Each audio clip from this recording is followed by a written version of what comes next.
Magandang umaga sa ating mga taga-subaybay. Andito naman po tayo ngayon, nagbabalik Marvin Lifestyle Vlog. Magandang umaga sa inyong lahat po dyan ngayon. Sa mga hindi pa po nakapag-subscribe sa aking YouTube channel, please do subscribe and click the notification bell para lagi po kayo updated sa aking mga vlogs.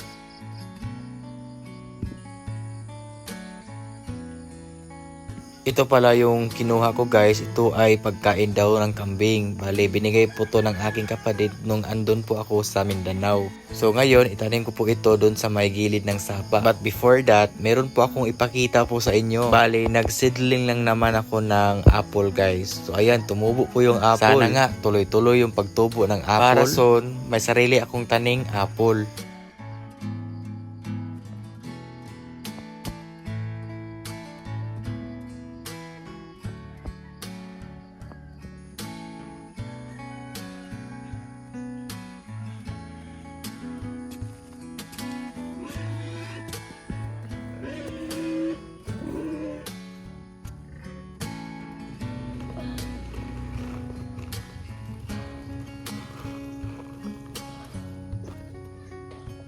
Nagtanim talaga ako ng maraming ganito guys kasi alam niyo naman na merong alagang pong kambing sila si mama para kung tag-init, so hindi na sila problema sa pagkuha ng pagkain.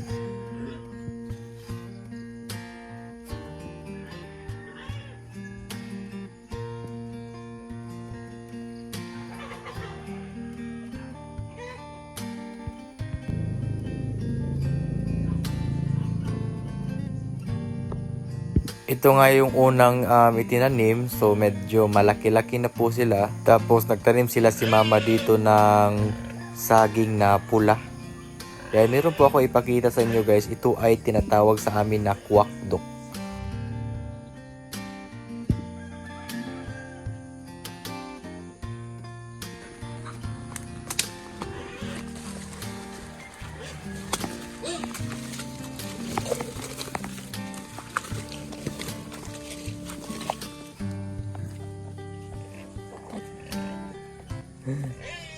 Saan ang gama guys? Tikling. Saan ang gama?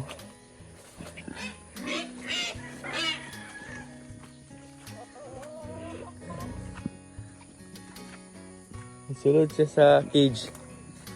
Pumasok siya sa cage. Tapos hindi na siya nakalabas kasi mainit. Awa ma. Ma. Nay nakasulod nga kuan ma. Tikling ba ni?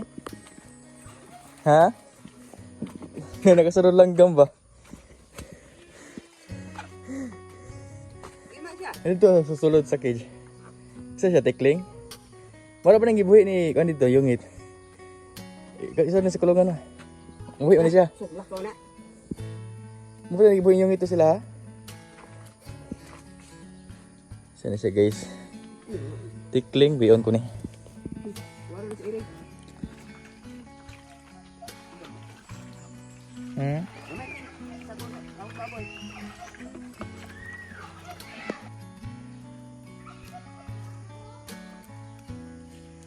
Diba guys, yung kambing ni mama ay nanganak. So ito po yung anak ng kambing guys. Sobrang laki na niya.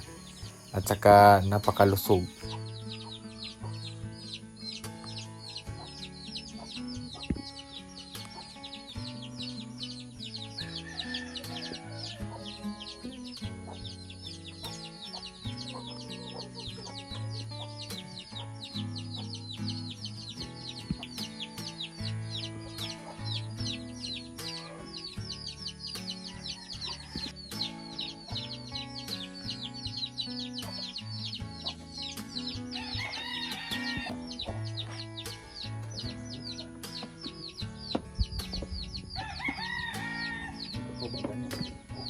Ito ako sa hugo kayo.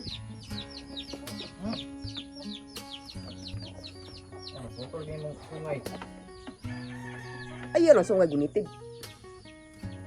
So ang ginawa ko pala dito, bakit ko hinahawakan yung sungay ng kambing? Kasi yung kanyang tenga meron pong sugat. So kaya inisprehan ko po siya ng Combinex para hindi siya magkaroon ng uod. So guys, ay isang Combinex. Kung may sugat yung mga hayop nyo, ito yung dapat yung i-spray. Ito yung dapat igamot para hindi siya magkaroon ng uod. No? Mahal natin ay mag-sponsor Combinex. Habang nagsasalita ako guys, ang sa mama guys, naganaan eh. Kala.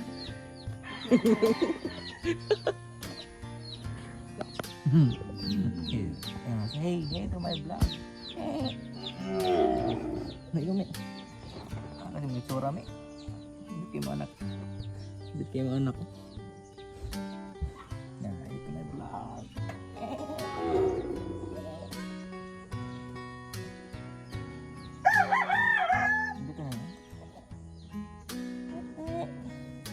Ang ganda ng ano guys, ang ganda ng anak ng kambing. Puro kay mama to. Pati ni mama. Ang ganda ng anak. Ito kasing kambing na to. Bali, tuwing mga anak siya, iisa talaga yung anak niya. Sobrang ganda. Oh, tutang taba oh. Walang sungay. Diba ba kung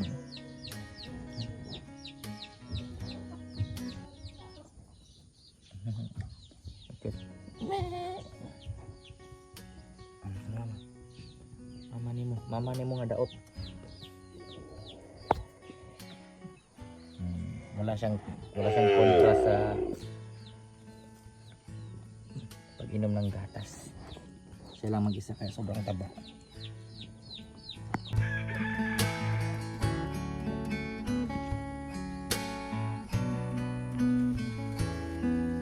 Ngayon naman ay sasamahan ko po si mama magpastol ng kanyang mga alagang kambing. So itong dinadaanan namin, ito yung pinaliguan namin dati. Ito ay tinatawag dito sa amin na kakao. Medyo malayo talaga yung pastulan ng kambing, no?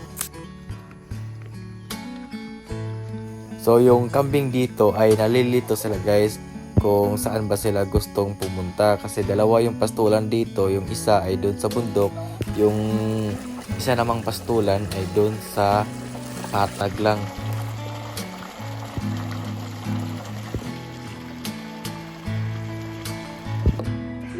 Yan, sa Combinex ka na eh. Yung naong ay Combinex ang naong ni mama me. Dala me. Kambing. Ipusod ka na. Eh, pusod? Ano may pusod ang? Ikaw mo na siya. Apil ba po na yung itlog ang diyan na, no? Me. Tapos. Kanan pa? Last. Hindi kuluro na po sa ano, nabangal po sa tayo.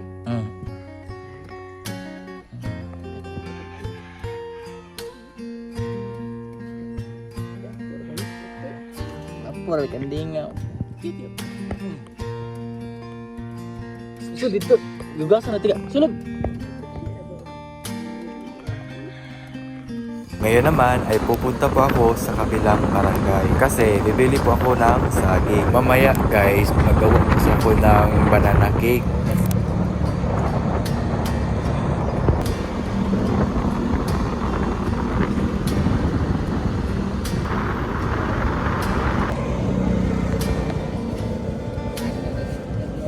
Ilang kilo lang ka?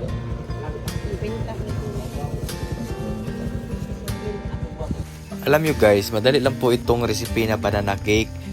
Yung ginamit ko lang nga dito, margarine lang siya guys. Kasi ang dapat talaga dito ay butter. Kaso wala tayong butter kasi medyo mahal. So margarine na lang guys. Tapos dito sa harina, bale, hinalo ko na lang po yung powder milk. Kasi wala akong fresh milk dito. So kaya gusto ko makatipid. Powder milk na lang siya. Tapos maglagay na lang ako ng tubig mamaya. Sa hindi inaasahang biglang bumuhos ang malakas na ulan.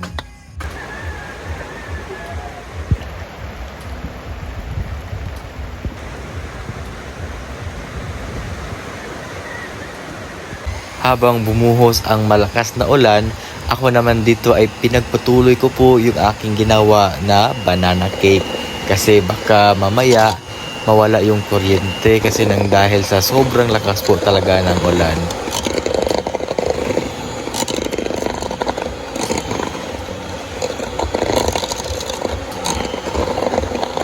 Butay itlog ma. ang itlog.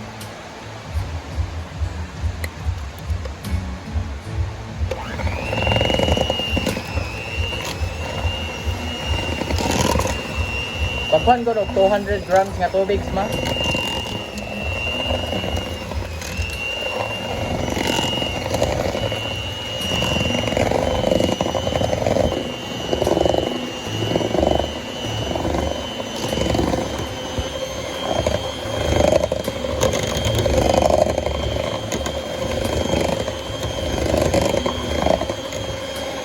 Yang kanan kuan ma. Banana.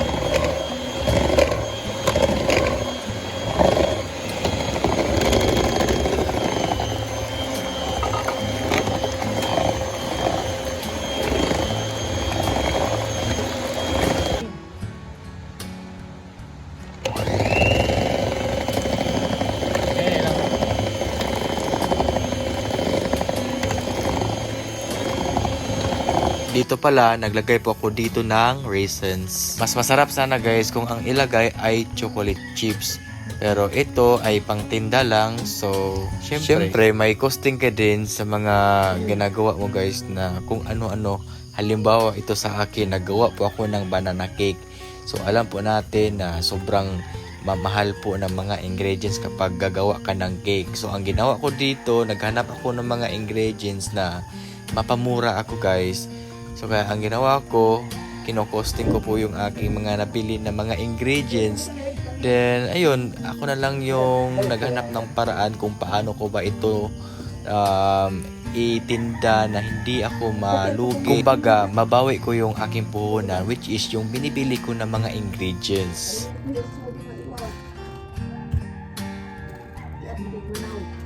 Ang gusto na hitan ko na oras tindahan na ito. Hitan ko na. So what?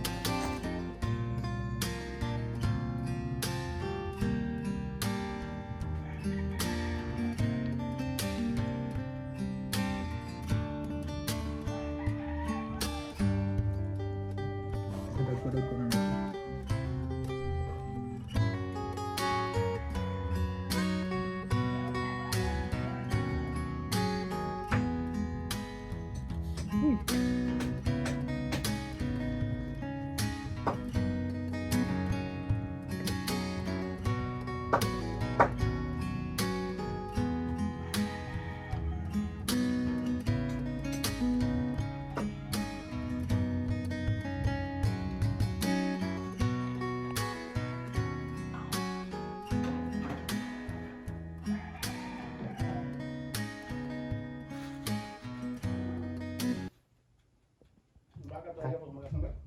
Kaya eh.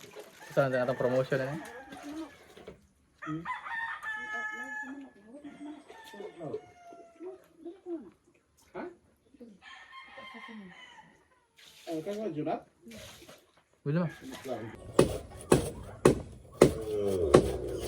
Baka magtanong kayo guys kung ano ba yung hinihiwa ko dyan.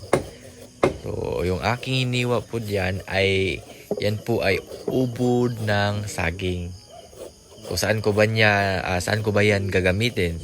So gagamitin ko po yan, bali ipakain ko sa aking alagang baboy. O di kaya ipakain din sa mga alagang manok.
Ito ay nag-fog. Gawas. Fog sa gawas. Babay mga tagi. So dito, bali madaling araw na talaga ito guys. Mga alas 3 ng madaling araw. So, babalik po ako dito sa trabaho. Kasi bibiyahe pa ako ng mga 2 oras or 3 oras papunta dun sa Cebu City. Yawi daw sa motor ma. Grabe ang lamig. Ang lamig-lamig. Sige nagpa-fog. Ay, yun lang puli. Ay, sa di pa. Hindi sila. Parang nasa loob. Paano sa?